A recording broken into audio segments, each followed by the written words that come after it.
নমস্কাৰ ছাত্ৰ বন্ধুসকল তোমালোক সকলোকে আলোচনা একাডেমীলৈ আন্তৰিক স্বাগতম জনাইছো।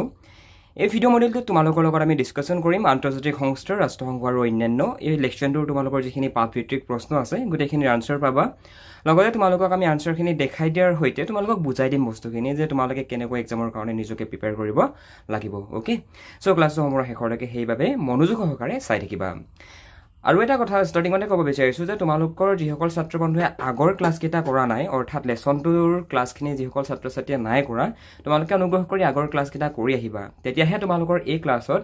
উদাহৰণস্বৰূপে ৰাষ্ট্ৰসংঘ কিয় গঠন হৈছিল, এতিয়া ৰাষ্ট্ৰসংঘ মানে কি, ৰাষ্ট্ৰসংঘৰ মুখ্য উদ্দেশ্য কি, কি কাৰণে গঠন হৈছিল, তেনেকুৱা ধৰণৰ প্ৰশ্নবিলাকৰ উত্তৰ ক্লিয়াৰ হ'ব। এক নম্বৰ কুৱেশ্যনটো সুধিছে যে ৰাষ্ট্ৰসংঘ কিয় গঠন হৈছিল। ইয়াৰ উত্তৰত লিখিবা আন্তঃৰাষ্ট্ৰীয় শান্তি আৰু নিৰাপত্তা বজাই ৰখাৰ উদ্দেশ্যে ৰাষ্ট্ৰসংঘ গঠন হৈছিল। তো এইটো প্ৰশ্ন তোমালোকৰ যেহেতু 1 মাৰ্কৰ হয় 1 মাৰ্কৰ কাৰণে ইমানখিনি লিখিলে তোমালোকৰ হৈ যাব। ইয়াত ইংৰাজীতো লিখা আছে, যিসকলে ইংৰাজীত ইচ্ছা কৰা লিখিব পাৰা। 2 নম্বৰ কুৱেশ্যন যে ৰাষ্ট্ৰসংঘৰ দুটা উদ্দেশ্য সম্পৰ্কে লিখা। 1 নম্বৰতে লিখিবা আন্তঃৰাষ্ট্ৰীয় শান্তি আৰু নিৰাপত্তা বজাই ৰখা, অৰ্থাৎ ৰাষ্ট্ৰসংঘ কিয় গঠন কৰা গৈছিলে, ৰাষ্ট্ৰসংঘৰ দ্বাৰা আন্তঃৰাষ্ট্ৰীয় শান্তি আৰু নিৰাপত্তা বজাই ৰখা হয়, লগতে সমান অধিকাৰ আৰু আত্মনিয়ন্ত্ৰণৰ ভিত্তিত দেশসমূহৰ মাজত বন্ধুত্বপূৰ্ণ সম্পৰ্কৰ প্ৰতিষ্ঠা কৰা। সো ৰাষ্ট্ৰসংঘৰ উদ্দেশ্য বহুকেইটা আছে কিতাপখনত, বাট মেইনলি তোমালোকে যিহেতু এই দুটা শৰ্ট হয় গতিকে এই দুটাকে লিখিলে নম্বৰ পাই যাবা। ওকে নেক্সট কুৱেশ্যন মন কৰা ৰাষ্ট্ৰসংঘৰ অংগ কেইটাৰ নাম লিখা। ৰাষ্ট্ৰসংঘৰ প্ৰধান অংগ কেইটাৰ নাম আমি জানিব লাগিবই, কিয়নো এই প্ৰশ্নটো পৰীক্ষাত প্ৰায় কমন পৰি থাকে যে ৰাষ্ট্ৰসংঘৰ যিকেইটা ভাগ যিকেইটা অংগ সেই অংগকেইটাৰ নাম কি কি। সাধাৰণ সভা, নিৰাপত্তা পৰিষদ, অৰ্থনৈতিক আৰু সামাজিক পৰিষদ, ন্যায়ৰক্ষী পৰিষদ, আন্তৰ্জাতিক ন্যায়ালয় আৰু সচিবালয়, এইকেইটা হৈছে ৰাষ্ট্ৰসংঘৰ প্ৰধান অংগ। এইটো তোমালোকে মনত ৰাখি থৈ দিবা, বহুত বেছি কমন পৰি থাকে এইটো প্ৰশ্ন। আৰু লগতে এনেকুৱা ধৰণে তোমালোকৰ পৰীক্ষাত প্ৰশ্ন আহে যে কি ৰাষ্ট্ৰসংঘৰ সাধাৰণ সভাৰ ওপৰত এটি চমু টোকা লিখা, নিৰাপত্তা পৰিষদৰ ওপৰত এটি চমু টোকা লিখা, নতুবা ন্যায়ৰক্ষী পৰিষদৰ ওপৰত এটি চমু টোকা লিখা। আৰু তেনেকুৱা ধৰণৰ প্ৰশ্নবিলাকত তোমালোকৰ স্কুলৰ নতুবা SSLCৰ এক্সামত 3 মাৰ্কছকে আহিব পাৰে। সো সেইটো কাৰণে তোমালোকে এই যি 6টা ভাগ পালা 1 2 3 4 5 6 এই গোটেইকেইটা ভাগৰ বিষয়ে ভাল ধৰণে বিশ্লেষণ কৰি ল'বা, মানে ভাল ধৰণে তোমালোকে আগৰ ক্লাছকেইটা কৰি আহিবা। তোমালোকৰ তেতিয়া এই গোটেই 6টা ভাগৰ যেটো ডেফিনেশন নতুবা এই ভাগকেইটাৰ কাম কি, কিয় গঠন কৰা হৈছিল, গোটেইখিনি কথা তোমালোকৰ ক্লিয়াৰ হৈ যাব। ৰাষ্ট্ৰসংঘৰ লগত জড়িত থকা দুটা এজেন্সিৰ নাম লিখা। ৰাষ্ট্ৰসংঘৰ লগত জড়িত থকা দুটা এজেন্সিৰ নাম হৈছে আন্তঃৰাষ্ট্ৰীয় শ্ৰমিক সংঘ আৰু বিশ্ব স্বাস্থ্য সংস্থা। মানে আমি যদি ইয়াত চাবলৈ যাওঁ ইয়াত ইংৰাজীত কি লিখা আছে মন কৰা, ইণ্টাৰনেশ্যনেল লেবাৰ অৰ্গেনাইজেশ্যন, যাক আমি চমুকৈ ILO বুলি কওঁ, অৰ্থাৎ আন্তঃৰাষ্ট্ৰীয় শ্ৰমিক সংঘ। বুজিলা নে বাৰু। 2 নম্বৰতে দিছে যে কি বিশ্ব স্বাস্থ্য সংস্থা, যাক আমি চমুকৈ WHO মানে ৱৰ্ল্ড হেল্থ অৰ্গেনাইজেশ্যন এই বুলি কওঁ, হয়নে। সো এই দুটা এজেন্সি ৰাষ্ট্ৰসংঘৰ লগত পোনপটীয়াভাৱে জড়িত এজেন্সি হয়। বুজি পালানে। নেক্সট কুৱেশ্যনটো ডিছকাশ্যন নকৰা আগতে ভাইটি ভণ্টিসকল, তোমালোকে যদি সমাজ বিজ্ঞানৰ দৰে বিষয়সমূহ টান পোৱা আৰু যদি তোমালোকে ঘৰতে বহি সমাজ বিজ্ঞানৰ দৰে বিষয়সমূহ যদি পঢ়িবলৈ বিচৰা তেনেহ'লে অনুগ্ৰহ কৰি তোমালোকে আমাক যোগাযোগ কৰা। আমি তোমালোকক সমাজ বিজ্ঞানৰ প্ৰত্যেকটো পাঠ ভাল ধৰণে অসমীয়াত পঢ়াই দিয়াৰ লগতে পাঠৰ ভিতৰৰ প্ৰশ্ন, অনুশীলনীৰ প্ৰশ্ন, লগতে তোমালোকক MCQ খিনিলৈকে আমাৰ ফালৰ পৰা তোমালোকক আমি হেল্প কৰিম। গতিকে যিসকল ছাত্ৰ ছাত্ৰীয়ে অনলাইন ভিত্তিত পঢ়িবলৈ বিচৰা সমাজ অধ্যয়ন নতুবা বাকী ছাবজেক্টটো যদি তোমালোকে পঢ়িবলৈ বিচৰা ঘৰৰ মা দেউতাৰ পাৰ্মিশ্যন লোৱাৰ পিছত আমালৈ তোমালোকে ফোন কৰা। ইয়াত যিটো হোৱাটছএপ নম্বৰ আছে ফোন কৰিব পাৰা নতুবা মেছেজ কৰিব পাৰা। আৰু ইয়াৰ পৰৱৰ্তী পৰ্যায়ত তোমালোকে আমাৰ ফালৰ পৰা অনলাইন মাধ্যমত ঘৰতে বহি বহি সমাজ বিজ্ঞান নতুবা বাকী যিটো ছাবজেক্টত এডমিশ্যন কৰিবা সেই ছাবজেক্টটো সম্পূৰ্ণৰূপে পঢ়িব পাৰিবা। অধিক জানিবলৈ আমাক তোমালোকে হোৱাটছএপত যোগাযোগ কৰিব পাৰা। অল ৰাইট নেক্সট কুৱেশ্যনটো মন কৰা নিৰস্ত্ৰীকৰণৰ সম্পৰ্কত সম্পাদিত হোৱা দুখন চুক্তিৰ নাম লিখা। নিৰস্ত্ৰীকৰণৰ সম্পৰ্কত সম্পাদিত হোৱা দুখন চুক্তিৰ নাম হৈছে 1 নম্বৰতে লিখিবা 1963 চনৰ আংশিকভাৱে আণৱিক অস্ত্ৰৰ বিস্ফোৰণ নিষিদ্ধ চুক্তি আৰু 1993 চনত পাৰমাণৱিক অস্ত্ৰ নিয়ন্ত্ৰণ চুক্তি। অৰ্থাৎ তোমালোকে এইটো কথা এনেকৈ মনত ৰখাব পাৰা যে ৰাষ্ট্ৰসংঘ কিয় গঠন হৈছিল, আন্তঃৰাষ্ট্ৰীয় শান্তি আৰু নিৰাপত্তা বজাই ৰাখিবৰ কাৰণে। এতিয়া আফটাৰ ছেকেণ্ড ৱৰ্ল্ড ৱাৰ মানে দ্বিতীয় বিশ্বযুদ্ধৰ সময়ত মানে মেইনলি যদি চাবলৈ যাওঁ দ্বিতীয় বিশ্বযুদ্ধ যেতিয়া চলি আছিলে তেতিয়া আমেৰিকাই কি কৰিলে জাপানৰ দুখন চহৰ নাগাচাকি আৰু হিৰোশ্বিমা সেই দুইখন চহৰত দুটা এটম বম পেলালে গম পাইছেনে বাৰু এটম বম শুনিছা পাৰমাণৱিক বোমা বুলি কয় যে এটম বম পেলালে আৰু এটম বম পেলোৱাৰ পৰৱৰ্তী সময়ত মানে যিডোখৰ ঠাইত নতুবা যিখন চহৰত পেলাইছিলে গোটেই চহৰখনে ডিষ্ট্ৰয় হৈ গ'ল মানে পাৰমাণৱিক যি অস্ত্ৰ নতুবা পাৰমাণৱিক যি বোম সেই বোমা বহুত বেছি মৰাত্মক হয় মানে বুজি পাইছানে আৰু আজি বৰ্তমান সময়ত ভাৰতবৰ্ষৰ ওচৰতো পাৰমাণৱিক শক্তি আছে মানে পাৰমাণৱিক বোম আছে নতুবা নিউক্লিয়াৰ এনাৰ্জি আছে নিউক্লিয়াৰ পাৱাৰ আছে গম পাইছানে বাৰু ইভেন পাকিস্তানৰ ওচৰতো আছে আমেৰিকাৰ ওচৰত আছে জাপানৰ ওচৰত আছে তাৰ পৰা তোমাৰ চীনৰ ওচৰত আছে ৰাছিয়াৰ ওচৰত আছে কিন্তু এতিয়া ইমান যে মৰাত্মক অস্ত্ৰ নিৰ্মাণ কৰা গ'ল কোনে এটম বমৰ ফাদাৰ বুলি কাক কোৱা হয় গম পাইছানে ৰবাৰ্ট জে অপেনহাইমাৰ ওকে তেখেতে এটম বম বনাইছিলে আৰু সেই এটম বমটো যিহেতু বহুত বেছি মৰাত্মক হয় জাপানৰ সেই দুইখন চহৰ সম্পূৰ্ণৰূপে ধ্বংস হৈ গৈছিলে মানে তাত কোনো ইভেন এজনী মাখিও তাত জীয়াই নাথাকিছিলে মানে চ' এই যি আণৱিক অস্ত্ৰ এই আণৱিক অস্ত্ৰৰ বিস্ফোৰণ নিষিদ্ধ চুক্তি তো এনেকুৱা ধৰণৰ চুক্তিসমূহ ৰাষ্ট্ৰসংঘই আনিছিলে মানে গম পাইছেনে বাৰু নিৰস্ত্ৰীকৰণৰ সম্পৰ্কত কিছুমান চুক্তি সম্পাদিত কৰিছিলে মানে আৰু তাৰ দ্বাৰা সমগ্ৰ পৃথিৱীৰ দেশসমূহে তাত মানে এইটো আশ্বাসন দিবলগীয়া হৈছিলে যে কি আমি পাৰমাণৱিক শক্তিৰ ওপৰত কাম নকৰোঁ আমি পাৰমাণৱিক অস্ত্ৰ আমি নিজৰ ওচৰত যিখিনি পাৰমাণৱিক অস্ত্ৰ আছে সেইখিনি আমি মানে যিটো পাৰমাণৱিক বোম আছে নতুবা যিখিনি অস্ত্ৰ আছে সেইখিনি আমি মানে কিছুমান নিয়ম বনাই পিনে দিয়া হৈছে এতিয়া ইণ্ডিয়াৰ ওচৰত এতিয়া মানে এটম বোম আছে বুলি ইণ্ডিয়া ডাইৰেক্টলি পাকিস্তানৰ ওপৰত পেলাই দিব নোৱাৰে মানে গম পাইছা নাই তো কথাবিলাক এনেকুৱা ধৰণৰ হয় কুৱেশ্যন আনচাৰ ক্লাছটোতে গোটেইখিনি কথা এক্সপ্লেইন কৰিবলৈ অলপ দিগদাৰ হৈ যায় গতিকে আগৰ ক্লাছকেইটা তোমালোকে অলপ ভাল ধৰণে কৰি আহিবা তেতিয়া তোমালোকৰ এই ক্লাছকেইটাত আনচাৰবিলাক বুজি পোৱাত কোনো ধৰণৰ প্ৰব্লেম নহয় নেক্সট কুৱেশ্যন ৰাষ্ট্ৰসংঘৰ গঠনৰ উদ্দেশ্য আৰু ইয়াৰ নীতি কেইটা আলোচনা কৰা এই কুৱেশ্যনটো তোমালোকৰ 5 মাৰ্কছৰ আহিব নতুবা 4 মাৰ্কছৰ আহিব মেইনলি তোমালোকৰ 5 নতুবা 4ৰে আহিব বেছিয়ে নাহে মানে ওকে ৰাষ্ট্ৰসংঘৰ গঠনৰ উদ্দেশ্য আৰু ইয়াৰ নীতি কেইটা আলোচনা কৰা ৰাষ্ট্ৰসংঘৰ চনদৰ 1 নং অনুচ্ছেদত উল্লেখ কৰা উদ্দেশ্যকেইটা হৈছে ক্ৰমে আন্তঃৰাষ্ট্ৰীয় শান্তি আৰু নিৰাপত্তা বৰ্তাই ৰখা সমান অধিকাৰ আৰু আত্মনিয়ন্ত্ৰণৰ ভিত্তিত দেশসমূহৰ মাজত বন্ধুত্বপূৰ্ণ সম্পৰ্ক স্থাপন কৰা নতুবা প্ৰতিষ্ঠা কৰা তাৰপিছত লিখিবা যে অৰ্থনৈতিক সামাজিক সাংস্কৃতিক আৰু মানৱীয় সমস্যাসমূহ সমাধানৰ বাবে আন্তঃৰাষ্ট্ৰীয় সহযোগিতা স্থাপন কৰা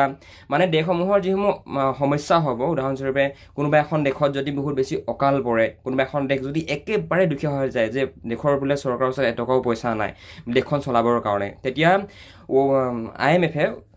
লোনো দিয়ে মানে গম পাইছেনে বাৰু ইভেন তোমাৰ প্ৰত্যেকখন দেশৰ যি সামাজিক অৰ্থনৈতিক সাংস্কৃতিক আৰু যিবোৰ মানৱীয় সমস্যা সেই সমস্যাসমূহ সমাধানৰ বাবে আন্তঃৰাষ্ট্ৰীয় সহযোগিতা স্থাপন কৰা মানে সকলো পৃথিৱীত থকা প্ৰত্যেকখন দেশে যাতে ইখনে সিখনৰ লগত মিলা প্ৰীতিকে থাকে তো এইটো এটা উদ্দেশ্য মানে তাৰ পৰা লিখিবা উল্লেখিত উদ্দেশ্যসমূহ সমাধানৰ বাবে বিভিন্ন দেশৰ মাজত সম্বন্ধ প্ৰতিষ্ঠানৰ কেন্দ্ৰ হিচাপে কাৰ্য সম্পাদন কৰা তো এইটো এটা উদ্দেশ্য হয় ৰাষ্ট্ৰসংঘৰ বুজিলা এতিয়া আমি চাম ৰাষ্ট্ৰসংঘৰ প্ৰধান নীতি কেইটা ওকে মন কৰাচোন সকলো সদস্য ৰাষ্ট্ৰৰ সমান সাৰ্বভৌম নীতিৰ ভিত্তিত ৰাষ্ট্ৰসংঘৰ প্ৰতিষ্ঠা হ'ব 2 নম্বৰতে লিখিবা ৰাষ্ট্ৰসংঘৰ সনদত উল্লেখ কৰা এইটো সনদ বুলি যে লিখা আছে ভুল হৈ আছে একচুৱেলি শব্দটো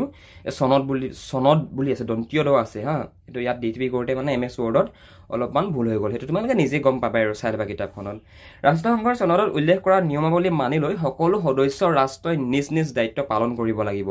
ৰাষ্ট্ৰসংঘৰ যিখন সনদ উদাহৰণস্বৰূপে আমাৰ দেশৰ এখন সংবিধান আছে হয়নে নহয় আৰু সেই সংবিধানখনৰ ওপৰত ভিত্তি কৰি দেশৰ প্ৰত্যেকখন ৰাজ্যই কাম কৰে হয়নে ঠিক তেনেকুৱা ধৰণে ৰাষ্ট্ৰসংঘৰো এখন সনদ আছে আৰু তাত যিখিনি নিয়মাৱলী উল্লেখ আছে সেই নিয়মাৱলীসমূহ প্ৰত্যেকখন সদস্য ৰাষ্ট্ৰই পালন কৰিব লাগিব সেইবিলাক যিসমূহ তোমাৰ তাত নিয়মাৱলী আছে প্ৰত্যেকখন সদস্য ৰাষ্ট্ৰই সেই নিয়মাৱলীত থকা যিসমূহ দায়িত্ব নিজ মানে নিজৰ যিসমূহ দায়িত্ব সেই দায়িত্বসমূহ পালন কৰিব লাগিব আন্তঃৰাষ্ট্ৰীয় শান্তি নিৰাপত্তা আৰু ন্যায়ত সমস্যা নোহোৱাকৈ সকলো সদস্য ৰাষ্ট্ৰই সকলো ধৰণৰ বিবাদ শান্তিপূৰ্ণভাৱে মীমাংসা কৰিব লাগিব মানে আন্তঃৰাষ্ট্ৰীয় শান্তি নিৰাপত্তা আৰু ন্যায় সমস্যা নোহোৱাকৈ এতিয়া যদি কিবা এটা বিবাদৰ সৃষ্টি হয় ফৰ এক্সাম্পল আজি যদি তোমাৰ মানে কিবা এটা যদি দেশৰ মানে ইখন দেশৰ লগত যদি সিখন দেশৰ কিবা এটা কনফ্লিক্ট হয় যদি হেতু ইন্টাৰনেশ্যনেল লেভেলৰ হয় তেনেহলে তাত কোনো ধৰণৰ বিবাদ নকৰাকৈ শান্তিপূৰ্ণভাৱে সেই সমস্যাটো সমাধান কৰিব লাগিব মানে সদস্য ৰাষ্ট্ৰসমূহৰ কথা স্পেচিয়েলি ইয়াত কোৱা গৈছে আন্তৰ্জাতিক সম্পৰ্ক ৰক্ষা কৰাৰ স্বাৰ্থত কোনো সদস্য ৰাষ্ট্ৰই শক্তি প্ৰয়োগ কৰিব নোৱাৰিব মানে ইন্টাৰনেশ্যনেল যি ৰিলেশ্যন মানে আন্তৰ্জাতিক যি সম্পৰ্ক সেই সম্পৰ্ক ৰক্ষা কৰাৰ স্বাৰ্থত কোনো সদস্য ৰাষ্ট্ৰই শক্তি প্ৰয়োগ কৰিব নোৱাৰিব শক্তি প্ৰয়োগ বুলি কোৱাৰ লগে লগে নিশ্চয় বুজি পাইছা তাত তোমাৰ মেইনলি ডিফেন্সৰ কথাটোৱে আহে ৰাষ্ট্ৰসংঘই সদস্য ৰাষ্ট্ৰসমূহৰ আভ্যন্তৰীণ বিষয়ত হস্তক্ষেপ কৰিব নোৱাৰিব মানে কি কৈছে ইয়াতে যদি কোনোবা এখন সদস্য ৰাষ্ট্ৰৰ যদি কিবা এটা ইণ্টাৰনেল কনফ্লিক্ট হয় ফৰ এক্সাম্পল আমাৰ যদি ভাৰতবৰ্ষৰে নতুবা XYZ যিকেইখন তোমাৰ ৰাষ্ট্ৰসংঘৰ সদস্য ৰাষ্ট্ৰ আছে সেই ৰাষ্ট্ৰসমূহৰ যদি কিবা মানে আভ্যন্তৰীণ যদি কিবা বিবাদ হয় সেই দেশসমূহৰ যদি নিজৰ দেশৰ মাজতে যদি কিবা এটা তোমাৰ বিবাদ হয় নতুবা যিসমূহ সমস্যা নতুবা যি তোমাৰ মেইনলি বিবাদ নতুবা কনফ্লিক্ট বুলি ক'লে বেছি ভাল হ'ব বুজি পোৱা সেই তাত তোমাৰ ৰাষ্ট্ৰসংঘই হস্তক্ষেপ কৰিব নোৱাৰিব মানে সেই সমস্যাবিলাকত নতুবা সেই যি বিবাদ সেই বিবাদত ৰাষ্ট্ৰসংঘ হয়তো তাত হস্তক্ষেপ কৰিব নোৱাৰিব তাত ৰাষ্ট্ৰসংঘে মাত মাতিব নোৱাৰিব এইটো কথা ইয়াত বুজাইছে কথাবিলাক বুজি পাইছানে যদি বুজি পোৱা নাই আগৰ ক্লাছ কেইটা অলপ ভাল ধৰণে কৰি আহিবা তেতিয়া তোমালোকে এনেকুৱা ধৰণৰ যিসমূহ পইণ্ট যে ৰাষ্ট্ৰসংঘই সদস্য ৰাষ্ট্ৰসমূহৰ আভ্যন্তৰীণ বিষয়ত হস্তক্ষেপ কৰিব নোৱাৰিব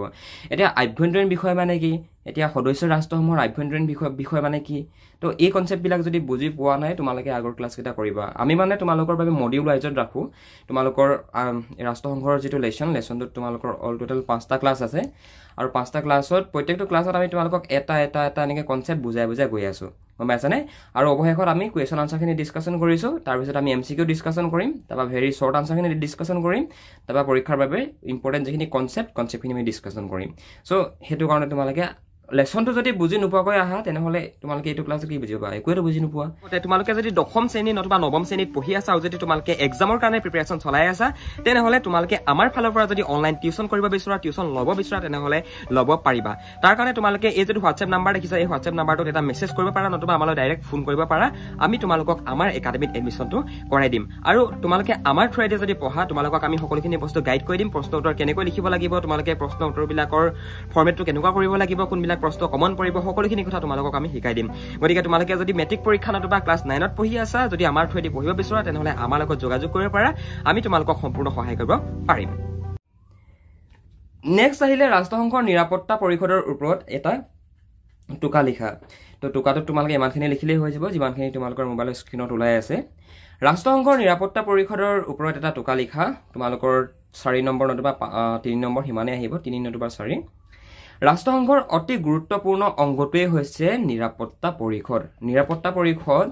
নতুবা সিকিউৰিটি কাউন্সিল ৰাষ্ট্ৰসংঘৰ আটাইতকৈ গুৰুত্বপূৰ্ণ অংগ ওকে ৰাষ্ট্ৰসংঘৰ গঠনৰ সময়ত নিৰাপত্তা পৰিষদৰ স্থায়ী সদস্য ৰাষ্ট্ৰৰ সংখ্যা আছিল 5খন আৰু অস্থায়ী সদস্য ৰাষ্ট্ৰৰ সংখ্যা আছিল 6খন তাৰপৰা ৰাষ্ট্ৰসংঘৰ স্থায়ী সদস্য ৰাষ্ট্ৰকেইখনৰ নাম হৈছে তোমালোকে মনত ৰাখিবা এটো পৰীক্ষাৰ বাবে লিখি ল'ব পাৰা ৰাষ্ট্ৰসংঘৰ স্থায়ী সদস্য ৰাষ্ট্ৰকেইখনৰ নাম হৈছে আমেৰিকা যুক্তৰাষ্ট্ৰ US great Britain UK France Russia আৰু চীন এইকেইখন হৈছে ৰাষ্ট্ৰসংঘৰ স্থায়ী সদস্য ৰাষ্ট্ৰ বুজি পালানে বাৰু পৰীক্ষাৰ বাবে ইম্পৰ্টেন্ট হয় এই তোমাৰ এইকেইখন দেশৰ নাম আমেৰিকা গ্ৰেট ব্ৰিটেইন মানে আমেৰিকা এফালে তোমাৰ আহিলে ইংলেণ্ড ফ্ৰান্স ৰাছিয়া আৰু চীন এই 5খনৰ নাম তোমালোকে মনত ৰাখিবা এইকেইখন হৈছে তোমাৰ ৰাষ্ট্ৰসংঘৰ স্থায়ী সদস্য ৰাষ্ট্ৰ 1963 ৰাষ্ট্ৰসংঘৰ সনদৰ 23 নং অনুচ্ছেদ সংশোধনৰ দ্বাৰা ইয়াৰ অস্থায়ী সদস্য ৰাষ্ট্ৰৰ সংখ্যা 6 পৰা 10 লৈ বৃদ্ধি কৰা হয় 1963 কি কৰা হয় ৰাষ্ট্ৰসংঘৰ যি সনদ সেই সনদখনত তোমাৰ এমেন্ডমেন্ট কৰা হয় মানে সংশোধন কৰা হয় মানে 23 নং অনুচ্ছেদটো সংশোধন কৰা হয় আৰু সেই সংশোধনীৰ জৰিয়তে এই যে তোমাৰ আৰম্ভণিতে যে ৰাষ্ট্ৰসংঘৰ অস্থায়ী সদস্য ৰাষ্ট্ৰৰ সংখ্যা যে আমি 6 পাইছিলো এই 6টো বঢ়াই পেলে তোমাৰ 10 লৈ পৰিৱৰ্তন কৰা হৈছিল 6 পৰা মানে 10 লৈ বৃদ্ধি কৰা হৈছিল নিৰাপত্তা পৰিষদৰ অস্থায়ী সদস্যসকলক সাধাৰণ সভাই নিৰ্বাচিত কৰে এতিয়া নিৰাপত্তা পৰিষদৰ এই যেটো সিকিউৰিটি কাউন্সিল ইয়াৰ যি অস্থায়ী সদস্য এই সদস্যসকলক তোমাৰ সাধাৰণ সভাই নিৰ্বাচন কৰে ৰাষ্ট্ৰসংঘৰ সাধাৰণ সভাই নিৰ্বাচন কৰে ৰাষ্ট্ৰসংঘৰ স্থায়ী সদস্যসকলৰ ভেটো প্ৰয়োগৰ ক্ষমতা আছে এতিয়া বহুত ষ্টুডেণ্টৰ এই ডোখৰত অলপ প্ৰব্লেম হৈ যায় যে দাদা ভেটো প্ৰয়োগৰ ক্ষমতা মানে কি কিতাপখনত আছে মন কৰিবাচোন তাত কি বুলি লিখা আছে ৰাষ্ট্ৰসংঘৰ মজিয়াত উত্থাপন হোৱা যিকোনো গুৰুত্বপূৰ্ণ বিষয়ত সিদ্ধান্ত ল'বলৈ হ'লে স্থায়ী সদস্য ৰাষ্ট্ৰৰ সন্মতি থাকিব লাগিব মানে ৰাষ্ট্ৰসংঘৰ যি ৰাষ্ট্ৰসংঘৰ যি 5খন সদস্য ৰাষ্ট্ৰ আছে তোমাৰ US UK ফ্ৰান্স ৰাছিয়া আৰু চীন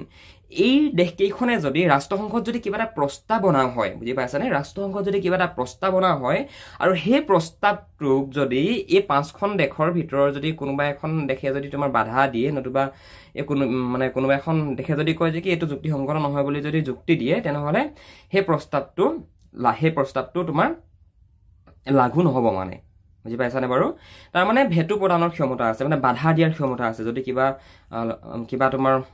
আচনি কিবা যদি তোমাৰ নিয়মাৱলী আনে নতুবা কিবা যদি বিষয় উপস্থাপন কৰে ৰাষ্ট্ৰসংঘৰ সিদ্ধান্ত লৈ পিনে তেতিয়া এই সদস্য ৰাষ্ট্ৰকেইখনৰ ভেটো প্ৰয়োগৰ ক্ষমতাও আছে তাৰ মানে তোমাৰ যিকোনো এখন যিকোনো এটা বিষয়ৰ ওপৰত সম্পূৰ্ণৰূপে সিদ্ধান্ত গ্ৰহণ নতুবা সিদ্ধান্ত ল'বলৈ হ'লে ৰাষ্ট্ৰসংঘৰ স্থায়ী সদস্য ৰাষ্ট্ৰকেইখনৰ যি পাৰ্মিশ্যন লাগিবই মানে বুজি পালানে বাৰু আৰু সদস্য ৰাষ্ট্ৰ 5খনৰ নাম মনত ৰখাই থৈ দিবা ওকে বহুত বেছি ইম্পৰ্টেণ্ট হয় এইডোখৰত ইংৰাজীতো লিখা আছে USA UK France Russia and চীন দেখিছা তো এইকেইখনৰ নাম মনত ৰখাবা এইকেইখন হৈছে ৰাষ্ট্ৰসংঘৰ স্থায়ী সদস্য ৰাষ্ট্ৰ বিশ্ব শান্তিৰ বাবে ৰাষ্ট্ৰসংঘই লোৱা পদক্ষেপসমূহ আলোচনা কৰা 1 নম্বৰতে লিখিবা নিৰস্ত্ৰীকৰণ আয়োগ বিশ্বৰ ৰাষ্ট্ৰসমূহৰ মাজত যুদ্ধৰ পৰিৱেশ নাইকিয়া কৰিবৰ বাবে ৰাষ্ট্ৰসংঘই 1952ত নিৰস্ত্ৰীকৰণ আয়োগৰ প্ৰতিষ্ঠা কৰিছিল মানে দ্বিতীয় বিশ্বযুদ্ধৰ সময়ত যিমান মানুহ মৰিলে নতুবা দ্বিতীয় বিশ্বযুদ্ধৰ সময়ত যেনেকুৱা এটা পৰিৱেশৰ সৃষ্টি হৈছিল তেনেকুৱা ধৰণৰ যাতে পৰিৱেশ পৰৱৰ্তী সময়ত যাতে সৃষ্টি নহওক সেইটো কাৰণেই তোমাৰ ৰাষ্ট্ৰসংঘ গঠন কৰা গৈছিল আৰু ৰাষ্ট্ৰসংঘই বিশ্ব শান্তিৰ বাবে এনেকুৱা ধৰণৰ প্ৰস্তাৱ আনিছিল যে কি নিৰস্ত্ৰীকৰণ আয়োগ যাতে বিশ্বৰ ৰাষ্ট্ৰসমূহৰ মাজত যুদ্ধৰ যিটো পৰিৱেশ সেই পৰিৱেশটো যাতে নাইকিয়া হয় সেইটো কাৰণে ৰাষ্ট্ৰসংঘই 1952ত নিৰস্ত্ৰীকৰণ আয়োগৰ প্ৰতিষ্ঠা কৰিছিল বাকি এইডোখৰতে যে তোমালোকে দেখিছা বিভিন্ন ধৰণৰ চুক্তি তথা সন্ধি এইখিনি নিজে চাবা মানে ৰাষ্ট্ৰসংঘই এই পৃথিৱীৰ যিমান দেশ আছে সেই দেশসমূহৰ মাজত তোমাৰ শান্তি প্ৰতিষ্ঠা কৰিবৰ কাৰণে বিভিন্ন সময়ত বিভিন্ন ধৰণৰ তোমাৰ চুক্তি আনিছে আৰু এই চুক্তিকেইখনৰ নাম তোমালোকক ইয়াতে দিয়া আছে কিতাপতো দিয়া আছে কিতাপৰ পৰা চাই লিখো বুলি ক'লেও পাৰা কিতাপৰ পৰা ইয়াতে একেটাই আনা গৈছে কপি পেষ্ট কৰা গৈছে একচুৱেলি সো তোমালোকে ইয়াৰ পৰা লিখো বুলি ক'লেও পাৰা অলৰাইট নেক্সট কুৱেশ্যনটো ডিছকাশ্যন নেক্সট পইণ্টটো মন কৰাচোন প্ৰতিৰোধমূলক কূটনীতি আলোচনাৰ মাধ্যমেৰে সমস্যা সমাধানৰ জৰিয়তে বিশ্ব শান্তি উত্তৰণ কৰিবলৈ ৰাষ্ট্ৰসংঘই 2007 চনৰ জুন মাহত প্ৰতিৰোধমূলক কূটনীতি অৱলম্বন কৰিছিল মানে তোমাৰ কোনো ধৰণৰ মানে কোনোবা এখন দেশৰ লগত যদি কোনোবা এখন দেশৰ যদি কিবা বিবাদো হৈ যায় তেনেহ'লে আলোচনাৰ মাধ্যমেৰে সেই সমস্যাটো সেই বিবাদটো যাতে সমাধান কৰিব পাৰি তাৰ বাবে ৰাষ্ট্ৰসংঘই 2007 চনৰ জুন মাহত প্ৰতিৰোধমূলক কূটনীতি অৱলম্বন কৰিছিল